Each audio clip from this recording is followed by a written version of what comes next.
The announcement came without warning. In the late hours of a tense summer evening, the President of the United States confirmed through his official social media channel that he will meet face-to-face with the President of the Russian Federation in Alaska exactly 1 week from now, on Friday, August 15th, 2025. The message was brief, pointed, and absent of certain names that might otherwise have been expected. There was no mention of the Ukrainian president, no explicit acknowledgement of Kyiv's role, only the stark declaration of an encounter between Washington and Moscow. For the United States, for Russia, and for every capital from Brussels to Beijing, the news signaled a shift. The battlefield in Ukraine remains active, the lines of control fluid, the artillery fire relentless.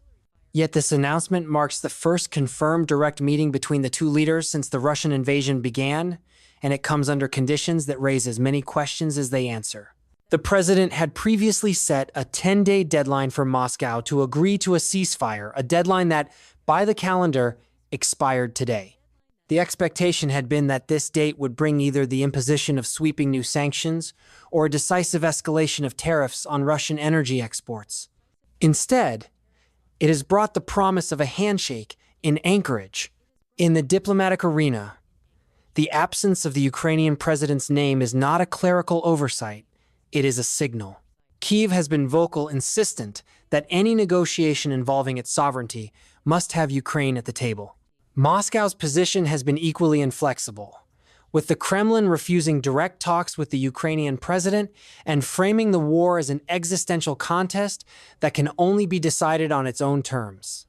By announcing this meeting without reference to Kyiv, Washington sends a mixed message, one that could be interpreted as a tactical move to test Moscow privately, or as an unsettling indication that the United States may be prepared to explore a bilateral arrangement outside of Ukraine's immediate presence.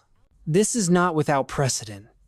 Great powers have often met to redraw the boundaries of conflict without the direct participation of smaller states whose territory is at stake. Yet history also teaches that such arrangements carry the risk of undermining alliances, eroding trust, and creating fractures within coalitions that have taken years to build. For the European capitals that have bankrolled military aid to Kyiv and absorbed millions of refugees, the prospect of an Alaska summit without Ukrainian representation is not a detail, it is a potential inflection point. The immediate backdrop to this development is not purely military. It is also economic. In recent days, the United States imposed secondary tariffs of 50% on Indian imports, a punitive measure linked to New Delhi's continued purchases of Russian oil. The move was widely seen as a warning shot, a precursor to far steeper penalties that bipartisan voices in Congress have floated tariffs of 100%, even 500%, targeting both India and China for sustaining Moscow's war economy through energy trade. These measures, if enacted, would represent a fundamental escalation in the economic pressure campaign, expanding the theater of conflict into the trade routes and supply chains of Asia. Yet those measures remain proposals, not policy. And that uncertainty feeds into the core question, what exactly will the president bring to the table in Alaska that Russia has not already heard? The Kremlin has weathered 18 months of sanctions with a mixture of adaptation and evasion, redirecting exports, securing alternative financing, and leveraging energy dependency to hold influence over key states. To shift Moscow's calculus, Washington must either increase the costs beyond what Russia's system can bear, or offer a settlement that delivers some measure of its objectives. The former risks escalation. The latter risks alienating allies. Earlier today, in remarks from the White House, the president acknowledged in carefully measured language the possibility of territorial concessions. While not committing to any specific plan, he referred to the concept of swapping land, a phrase that, in this context, can only mean Ukraine ceding areas currently under Russian control. For Kyiv, such a prospect is politically toxic.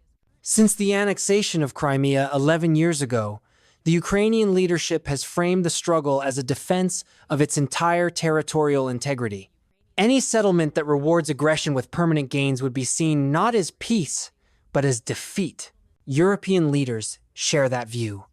From Warsaw to London, the prevailing assessment is that Russia, if granted new borders through force, will only be emboldened to press further in the future. This is why support for Ukraine has persisted despite the immense financial cost, not solely out of solidarity, but from a calculation that a failed defense in Ukraine could invite future conflicts on NATO's own frontiers. Thus, the Alaska meeting must navigate not only the positions of Washington and Moscow, but the expectations of an entire alliance system. Over the past 2 to 3 weeks, the tone from the White House toward Moscow has hardened. The president ordered the deployment of 2 nuclear-powered submarines into the region following an exchange between senior U.S. lawmakers and Dmitry Medvedev, the former Russian president who now serves as deputy chairman of the Russian Security Council. This deployment was a signal not of immediate intent to use such weapons, but of capability, reach, and resolve. It was a reminder to Moscow that the United States retains the means to project strategic force into contested waters at will. Simultaneously, Washington authorized the transfer of U.S. in manufactured military equipment to Ukraine through NATO intermediaries, a policy reversal from earlier in the year, when the administration had urged Kyiv to accept terms that would have frozen the conflict under Russian occupation. The shift underscores a dynamic that has long characterized the president's approach, oscillating between conciliatory rhetoric and concrete steps that increase pressure on adversaries. This dual track can create uncertainty in allies, in opponents, and in markets as to the ultimate trajectory of U.S. policy. In private, some analysts suggest that the Alaska meeting may be designed less to produce an immediate settlement and more to assess the limits of Moscow's flexibility before a new round of escalatory measures.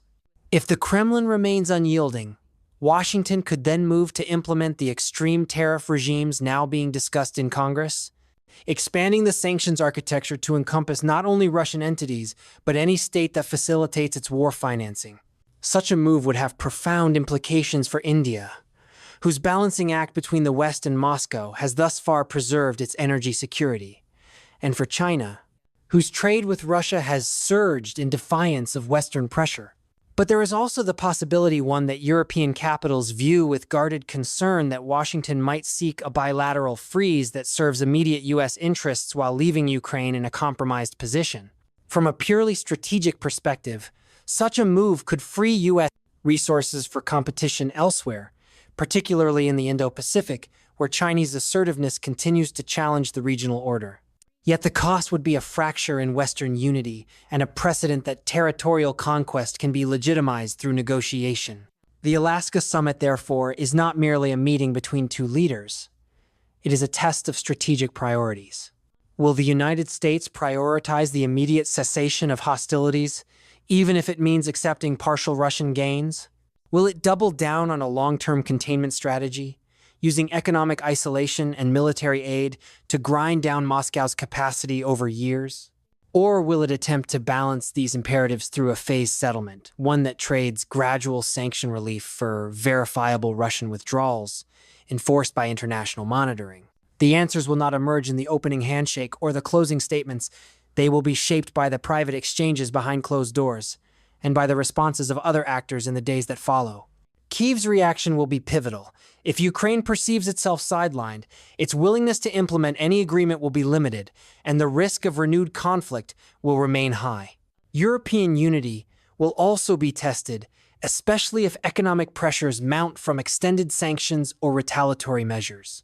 And in Asia, the alignment of India and China will determine whether the economic isolation of Russia can truly be global, or whether it will remain a predominantly Western effort. From a historical standpoint, Alaska itself carries symbolic weight. It is the only U.S. state purchased directly from Russia, a reminder that the geopolitical relationship between the 2 nations has swung from transaction to rivalry and, occasionally, to cautious engagement. Holding the summit there underscores both the physical proximity of the 2 powers across the Arctic and the enduring complexity of their interactions. In the Arctic, as in Ukraine, strategic interests overlap with resource competition and security dilemmas.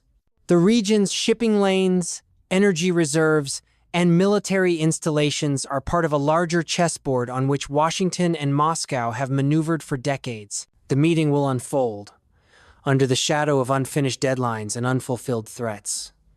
The 10-day ceasefire ultimatum has passed without compliance. The nuclear submarines remain deployed. The tariffs have been hinted at but not fully enacted. Each of these elements is a card still in play, and in high-stakes negotiations, the sequencing of moves can determine the outcome as much as the moves themselves. For the cold logic observer, the path forward is clear in its uncertainty. The Alaska summit is neither a guarantee of peace nor an inevitable prelude to escalation.